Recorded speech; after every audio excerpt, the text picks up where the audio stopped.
You know that feeling you get when you meet someone for the first time and you just instantly think, wow, this person is smart, they're capable, they're trustworthy, all from just one first impression? Well, that feeling, it has a name. It's called the halo effect. And today, we're going to dive deep into how this incredibly powerful cognitive bias shapes our world, a lot of the time without us even realizing. All right, so to really get a feel for just how powerful this is, let's kick things off with a quick thought experiment. Okay, so take a look at this man. Let's imagine you need surgery. What's your first immediate gut reaction here? Would you trust him to do the procedure? And now, what about him? How are you feeling now? A little more comfortable? Maybe less? See, most of us, we have an immediate preference, right? A gut feeling about which one we'd rather have as our doctor. Well, if you made a quick choice, get this. There is a really good chance you just picked the less skilled doctor. Kind of shocking, right? So, if it wasn't their medical skill guiding your decision, what on earth was it? So, what is going on here? Well, what you just experienced is a classic example of a phenomenon we call the halo effect. You know, a really great way to picture this is to think about the sun. Sometimes the light is so bright that it creates this glowing halo around it, right? And it makes the sun seem bigger and even more brilliant than it really is. Well, the halo effect basically says the exact same thing happens with people. At its core, this bias is just a mental shortcut. Our brains are lazy. So if we spot one positive quality we like, let's say someone is really good looking or super charismatic, our brain it unconsciously assumes they've got other good qualities too. We'll start thinking they're smarter, more competent, maybe even more trustworthy, all without a shred of actual evidence. And this is really important. It works both ways. The flip side is called the horn effect. That's where just one negative trait can unfairly cast this dark shadow over our entire perception of a person. You know, like an awkward first impression might lead us to completely and incorrectly assume someone is incompetent at everything. Now, I want to be really clear here. This isn't some new pop psychology fad that's just trending. No way. The halo effect is a serious concept that's been studied by researchers for more than 100 years.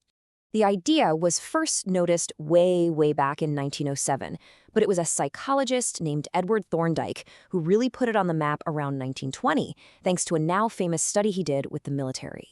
So here's what Thorndike did. He asked commanders to rate their officers on separate, distinct traits, things like their appearance, their intelligence, and their leadership skills. And what he found was absolutely fascinating. The commanders, they just couldn't evaluate these things independently. If an officer was seen as, physically impressive, he was also rated as being smarter and a better leader, even if there was no evidence for it. This general good feeling just bled into and colored every single judgment. Okay, but that was 100 years ago, right? Ancient history. So how does this bias actually play out today, in a modern setting? Does it still mess with important outcomes, like, say, what happens in our schools? Well, a massive study set out to answer that exact question. They looked at the grades of 4,500 students, and with a sample size that big, you know the data is going to be incredibly solid. And the results? Honestly, they're pretty striking. Check this out. Students who were rated as above average looking consistently got higher grades in regular face-to-face classrooms. But, and this is the amazing part, when those exact same students took online courses where there's almost no direct visual interaction, their grades dropped a lot. It's like without that visual cue, their halo just vanished. Okay, so this brings us to the really big question, doesn't it? Knowing this bias exists is one thing, but can we actually do anything about it? Is there a way for us to learn to see past that initial shine? Well, that classroom study actually gives us a huge clue. It shows us something crucial. When you can remove all those subjective first impressions and focus only on objective performance, the halo disappears. Poof. And suddenly, people are being judged way more accurately on what they can actually do. This actually leads to a really fascinating, if maybe a little counterintuitive rule of thumb for making big decisions. The idea is that the less conventionally handsome person might have had to work twice as hard to get where they are. Why? Because they had to overcome all that unconscious bias. They couldn't just ride on a halo, so they may have had to put in even more effort to build that same reputation. And look, make no mistake, this is not just some quirky academic thing. This bias has huge real-world consequences. It affects who gets hired for a job. It influences who we perceive as a good leader. It impacts the brands we buy from. It even affects the grades students get in school. It's everywhere.